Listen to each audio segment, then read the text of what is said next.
Section 1. You will hear a student talking to the student accommodation officer at a college. First, you have some time to look at questions 1 to 5.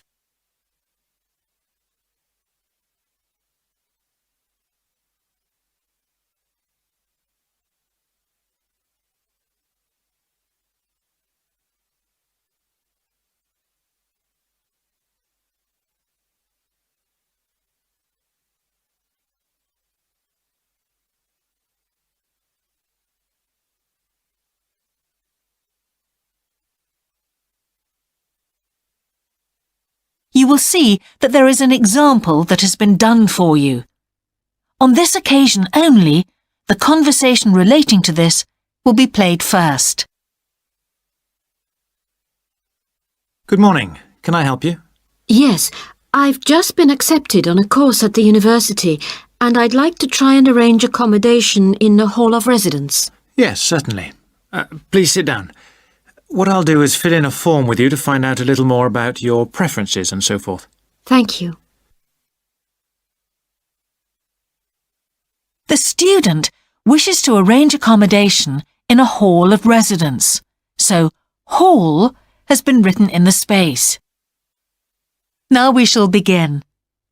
You should answer the questions as you listen, because you will not hear the recording a second time. Listen carefully and answer questions 1 to 5. Good morning. Can I help you? Yes, I've just been accepted on a course at the university and I'd like to try and arrange accommodation in a hall of residence. Yes, certainly. Please sit down. What I'll do is fill in a form with you to find out a little more about your preferences and so forth. Thank you. So, first of all, can I take your name? It's Anu Bhatt. Could you spell your name, please? Yes, ANUBHATT. Thanks. And could I ask your date of birth? The 31st of March, 1972. Thank you. And where are you from? India. Oh, right. And what will you be studying? I'm doing a course in nursing. Right, thank you. And how long would you want to stay in hall, do you think? Well, it'll take 3 years, but I'd only like to stay in hall for 2. I'd like to think about living outside for the 3rd year. Fine. And what did you have in mind for catering? Do you want to cook for yourself or have all your meals provided? That's full board. Is there something in between? Yes, you can just have evening meal provided, which is half board. That's what I'd prefer. Yes, a lot of students opt for that. Now, with that in mind, do you have any special diet, anything we should know about? Yes, I don't take red meat. No red meat. Before you hear the rest of the conversation, you have some time to look at questions 6 to 10.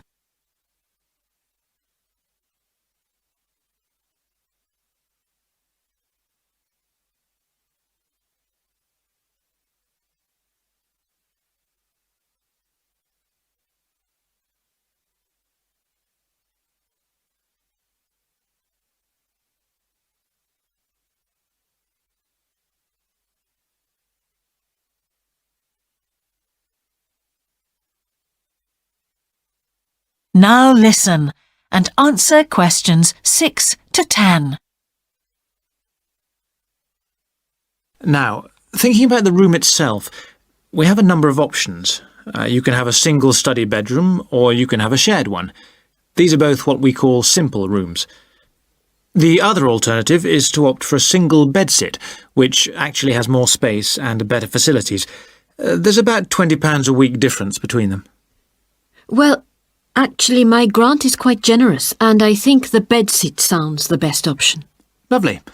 I'll put you down for that and we'll see what availability is like. Now, can I ask some other personal details which we like to have on record? Yes, of course. I wonder if you could let us know what your interests are. This might help us get a closer match for placing you in a particular hall. Well, I love the theatre. Right. And I enjoy sports, particularly badminton. Ah, that's worth knowing. Now, what we finish with on the form is really a list from you of what your priorities are in choosing a hall, and we'll do our best to take these into account. Well, the first thing is I'd prefer a hall where there are other mature students, if possible. Yes, we do have halls which tend to cater for slightly older students. And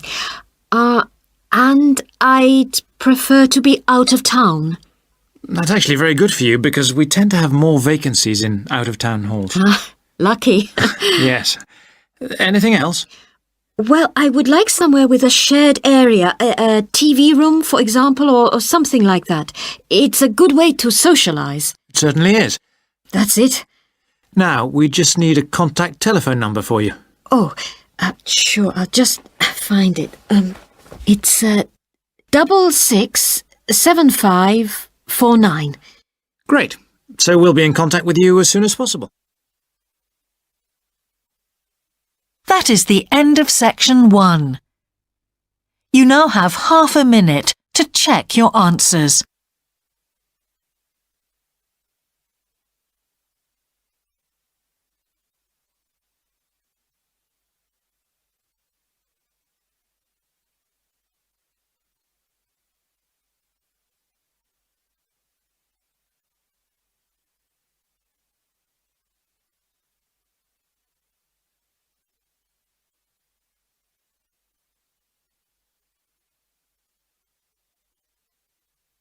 Now turn to section 2.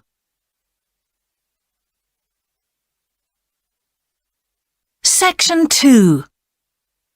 You will hear a man giving a talk to new members of a wildlife club in the south of England.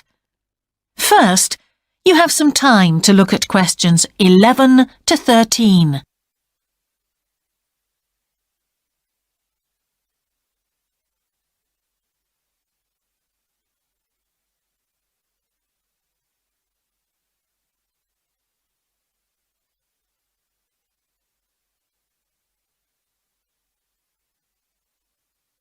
Now listen carefully and answer questions 11 to 13.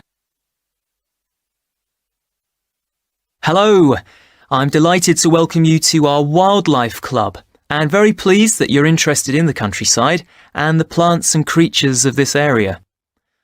I think you'll be surprised at the variety we have here, even though we're not far from London. I'll start by telling you about some of the parks and open spaces nearby. One very pleasant place is Halland Common. This has been public land for hundreds of years, and what you'll find interesting is that the River Ouse, which flows into the sea 80 kilometres away, has its source in the common. There's an information board about the plants and animals you can see here, and, by the way, the common is accessible 24 hours a day. Then there's Holt Island, which is noted for its great range of trees. In the past, willows were grown here commercially for basket making, and this ancient craft has recently been reintroduced. The island is only open to the public from Friday to Sunday because it's quite small, and if there were people around every day, much of the wildlife would keep away. From there, it's just a short walk across the bridge to Longfield Country Park.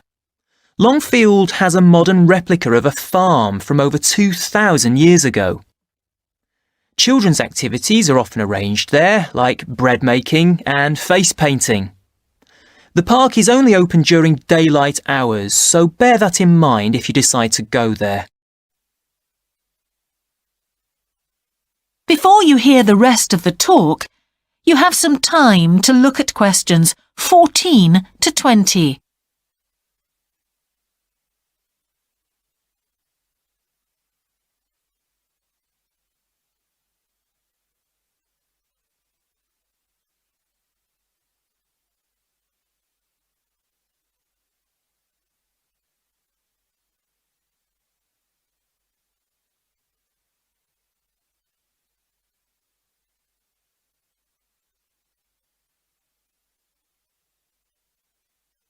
Now listen and answer questions 14 to 20.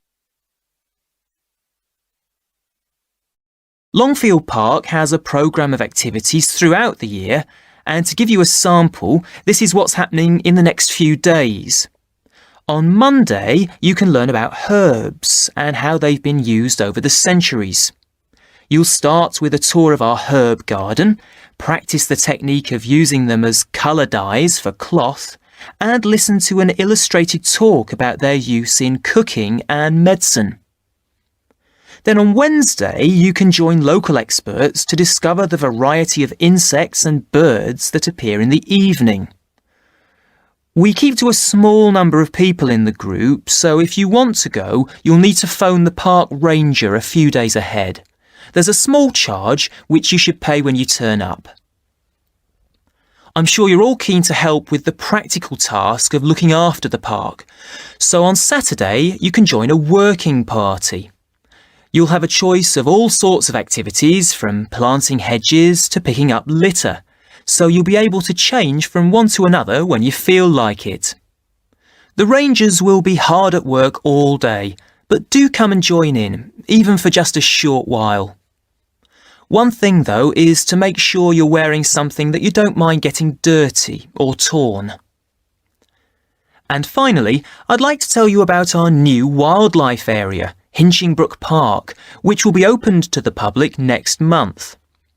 This slide doesn't really indicate how big it is, but anyway, you can see the 2 gates into the park and the main paths. As you can see, there's a lake in the northwest of the park with a bird hide to the west of it at the end of a path, so it'll be a nice, quiet place for watching the birds on the lake. Fairly close to where refreshments are available, there's a dog walking area in the southern part of the park, leading off from the path. And if you just want to sit and relax, you can go to the flower garden. That's the circular area on the map, surrounded by paths. And finally, there's a wooded area in the western section of the park, between 2 paths. OK, that's enough from me, so let's get on and have a look. That is the end of section 2. You now have half a minute to check your answers.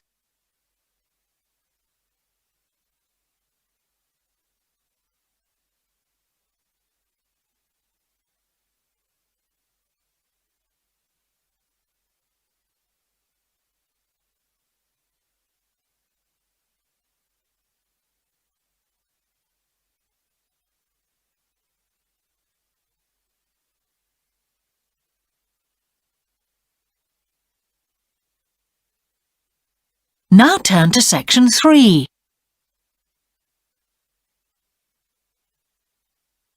Section 3. You will hear the Director of Studies in an English Language Centre and a student representative talking about their Self-Access Centre.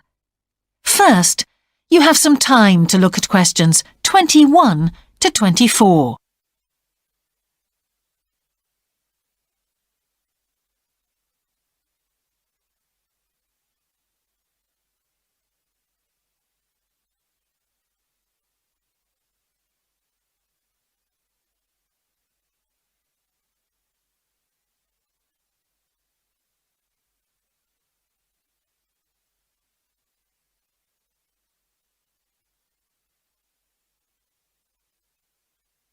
Now listen carefully and answer questions 21 to 24.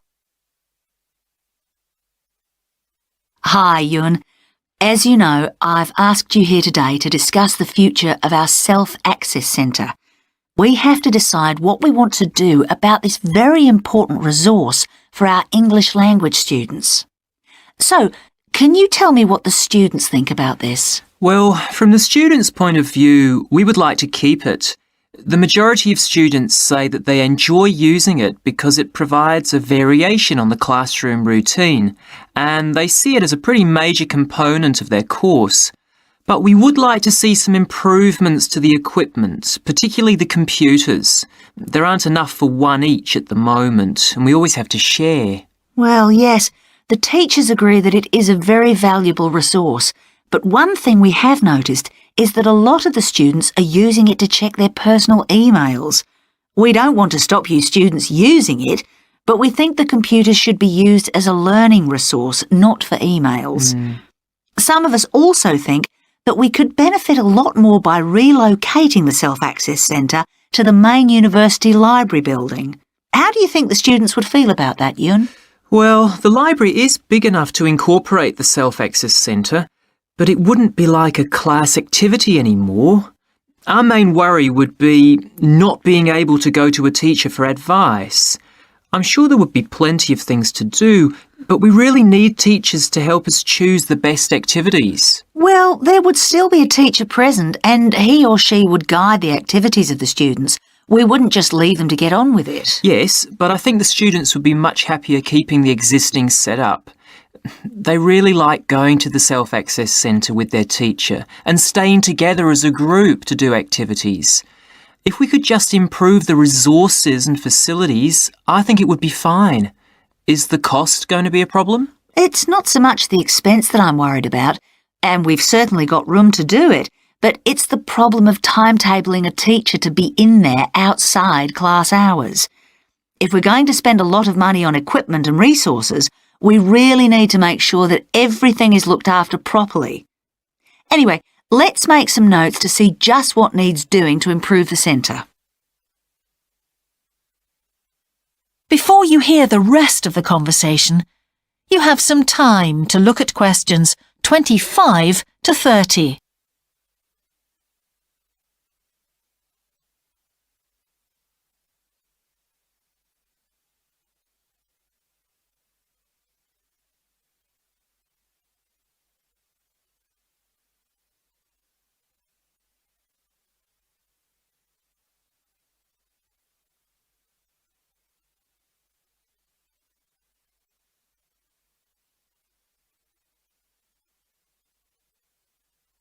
Now listen and answer questions 25 to 30. Now, what about the computers? I think it might be a good idea to install some new models. They would take up a lot less room, and so that would increase the workspace for textbooks and so on. That would be great. It is a bit cramped in there at times. What about other resources? Do you have a list of things that the students would like to see improved? Yes, one of the comments that students frequently make is that they find it difficult to find materials that are appropriate for their level, especially reading resources. So I think we need to label them more clearly. Well, that's easy enough. We can get that organised very quickly. In fact, I think we should review all of the study resources as some of them are looking a bit out of date. Definitely. The CD section especially needs to be more current. I think we should get some of the ones that go with our latest course books and also make multiple copies. Good. Now, I was also thinking about some different materials that we haven't got in there at all. What do you think of the idea of introducing some workbooks? If we break them up into separate pages and laminate them, they'd be a great resource. The students could study the main course book in class and then do follow-up practice in the Self-Access Centre. That sounds good. OK, now finally we need to think about how the room is used. I'll have to talk to the teachers and make sure we can all reach some agreement on a timetable to supervise the centre after class. But we also need to think about security too, especially if we're going to invest in some new equipment. What about putting in an alarm? Good idea. The other thing I'd like to do is talk to our technicians and see whether we could somehow limit the access to email. I really don't want to see that resource misused. What about if we agree to only use it before and after class? Yes, that would be fine. OK, anyway, that's great for now. We'll discuss it further when we've managed to sort. That is the end of section 3. You now have half a minute to check your answers.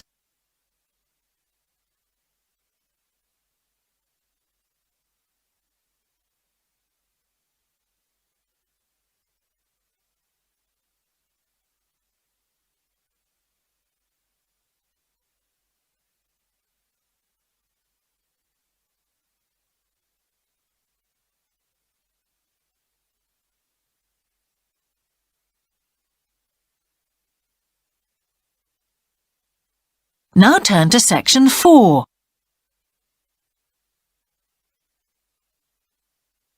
Section 4. You will hear the beginning of a lecture about business cultures. First, you have some time to look at questions 31 to 40.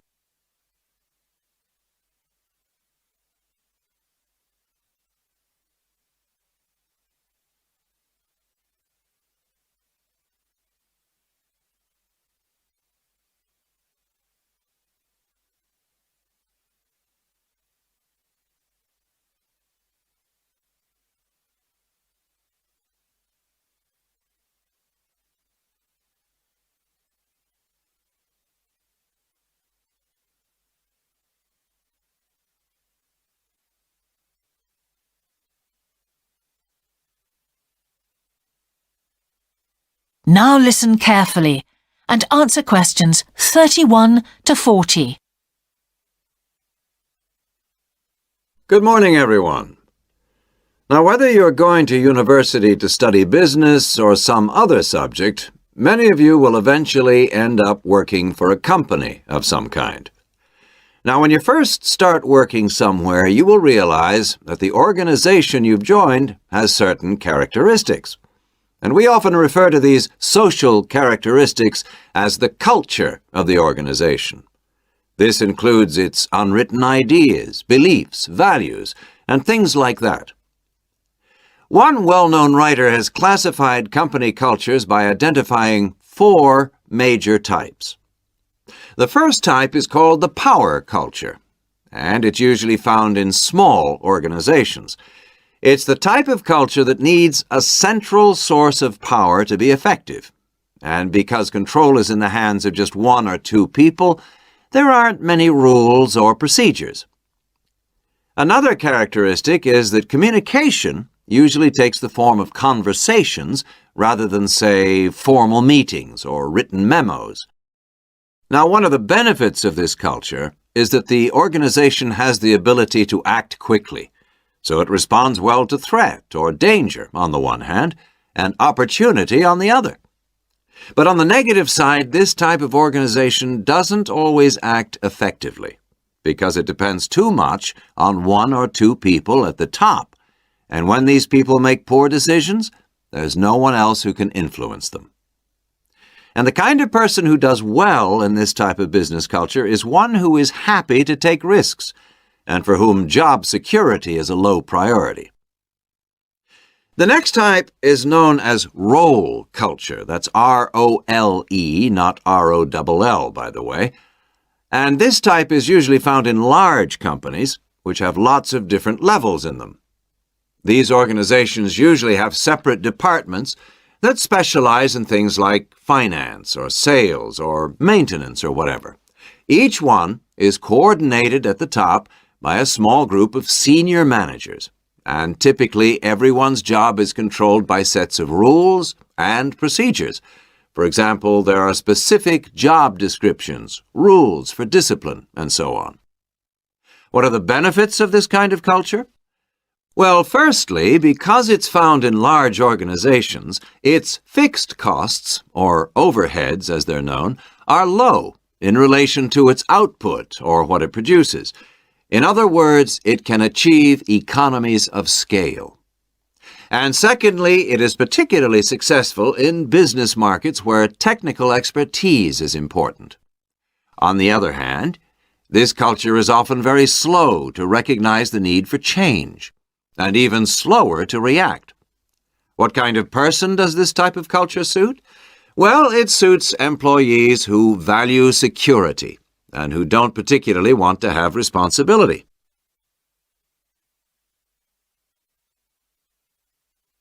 Moving on now to task cultures. This type is found in organizations that are project-oriented. You usually find it where the market for the company's product is extremely competitive, or where the products themselves have a short lifespan. Usually, top management delegates the projects, the people, and other resources, and once these have been allocated, little day-to-day control is exercised from the top, because this would seem like breaking the rules.